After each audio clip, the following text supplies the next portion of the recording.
just to take you very quickly how we put together the advisory board, how we put together the conference program, and then to give you just a little bit of what is happening. So we do have some changes in the structure and some changes in how this is working this year. Thank you, Cindy. Very quickly, our advisory board is approximately 122 members, representing 23 countries, of which 16 are African countries. So we really do try and make this representative of sub-Saharan Africa, which is the geographical area that we operate in and that we represent at African Utility Week and PowerGen Africa. And obviously this is supported through relationships built up at our CEO forums that happen across the continent and at our two regional events, Future Energy Nigeria, Future Energy East Africa. And as we said, this will be our 19th event. So we've spent a lot of time on the continent and building these relationships.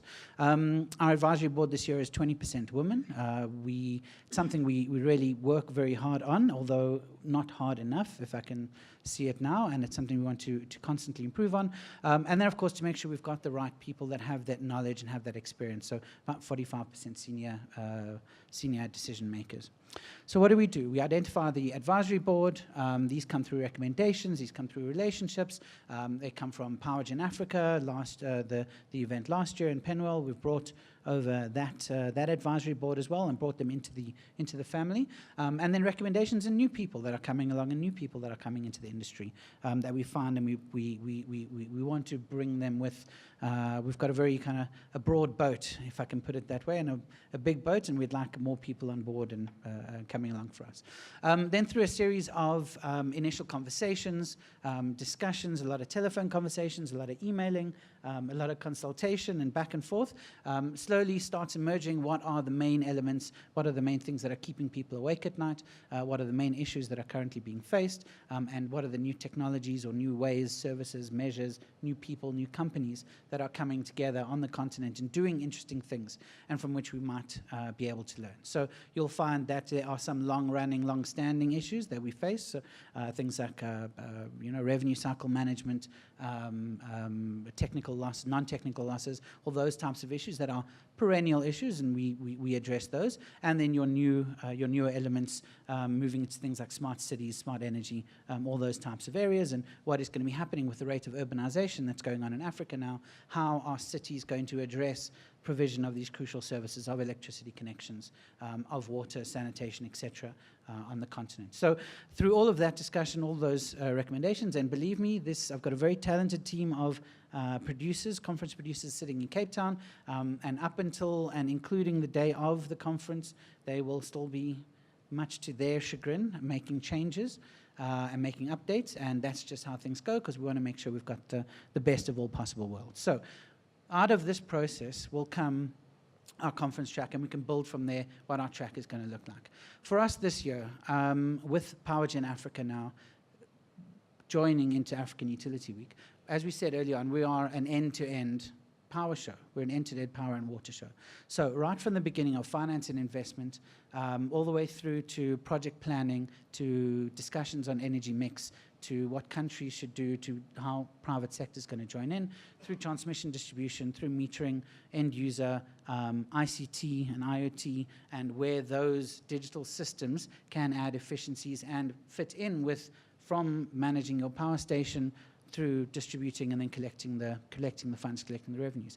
In this connected system, and in this new connected world, this obviously calls for a way of organizing this massive amount of content, and also a massive geographical area, because as much as there are similar issues in Africa, obviously no one country is identical to another, and there are things that will work here but not work there, and how do we address that? So it's all these sorts of issues, and looking at this large, broad amount of content, how do we make this meaningful, that we can have enough people in a conference room to have meaningful discussions, meaningful connections, and how do we get people from this side and from this side that do need to have a conversation, how do we allow them to find each other through similar content? So what came out of this whole process was a change from our traditional route of doing a transmission and distribution track or of doing a metering track into 5 tracks organized around themes of future cities, of power strategy development, smart energy, energy revolution Africa, and then water. Excuse me. And then water.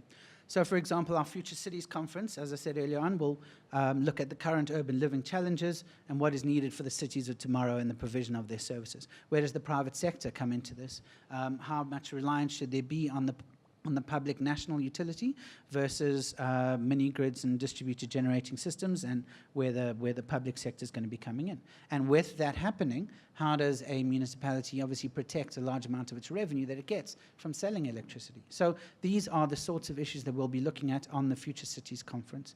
Likewise, something like power strategy development for our finance and investment people, the people doing generation system planning, new technologies planning. How do you put these large systems together? What kind of technology should be used? Where should the investments be placed? And how can this all take forward? So that is how we've done on these 5 broad themes, arranged the content, and we feel it makes a logical sense and allows people to find the content they want, to find what they're interested in, and through that you can connect with, we hope, a new level of person that you wouldn't have traditionally met, because you wouldn't have known that you even were interested in the same things, or even had similar conversations or connected areas. So that's what we're going for. That's what we hope will result from this conference. So how do you find your way around in such a world? These themes of I'm interested in smart tech, in transmission distribution, in revenue cycle management, et cetera, these themes are represented on those 5 conference tracks. And if I can just take you out of the presentation and quickly onto our website. Wrong direction, sorry. So a very clever leader who's standing in the back, our marketing director, spent quite a lot of time sitting and thinking, how can we take the underground, which is a very clever way of presenting a lot of information and helping people find their way, and how can we take that and actually allow people to find what they're looking for on the show, on the day, amongst all of this content.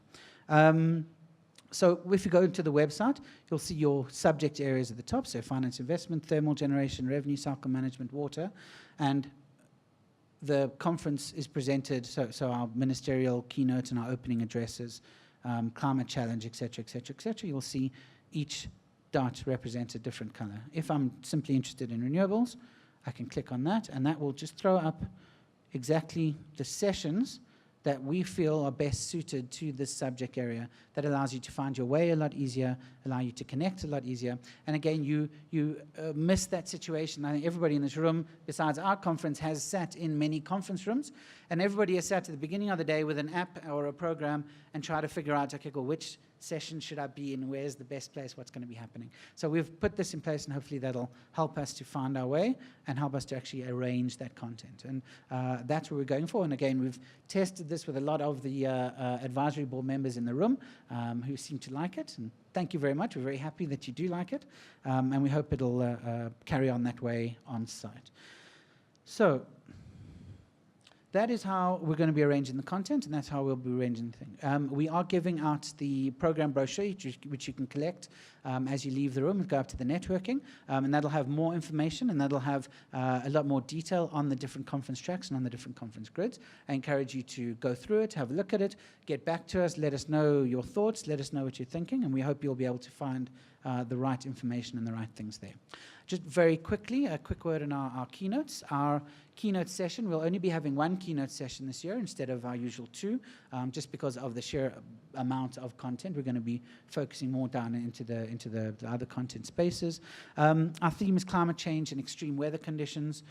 This, of course, is a huge issue. How is this going to affect this sector that is so reliant, is a contributor to, and of course has to deal with the outcomes of these. If we look at things like the drought in Cape Town that has been experienced recently, what are developing economies, what are developing countries going to do? So the Honourable Minister, of course, barring elections, which we don't know when they will happen, there will be sometime, we hear before the end of May, maybe the Honourable MP will let us, will whisper in our ear later on when elections are going to be.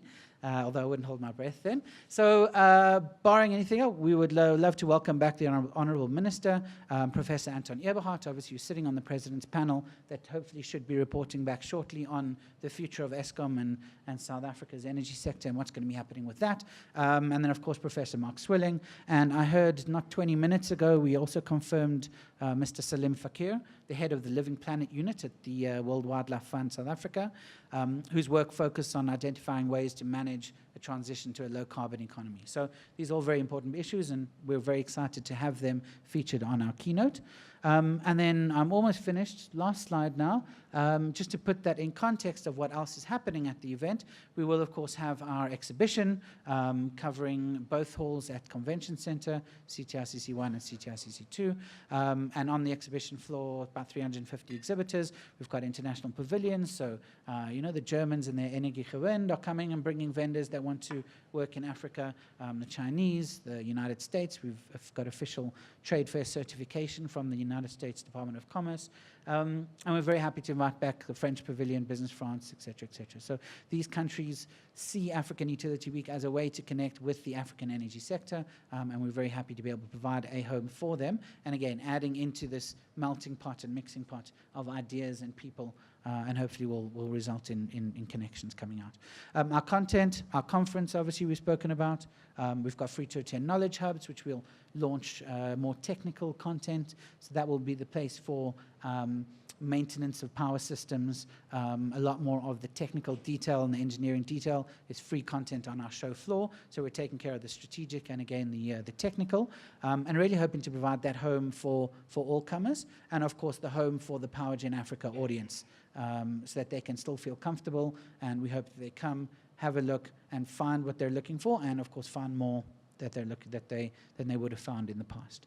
Our networking functions, our site visits, co-located events as well. You know, just like Wim was saying on with his EEP, the STS Association will come and do training on the new metering standards. We've got the African Utility Technology Council going to be coming and doing some sessions on ICT and IoT. So there's a lot of things happening. Keep track of the website, and you'll see a lot more of, hopefully find your way. And with that, I say thank you very much, everybody.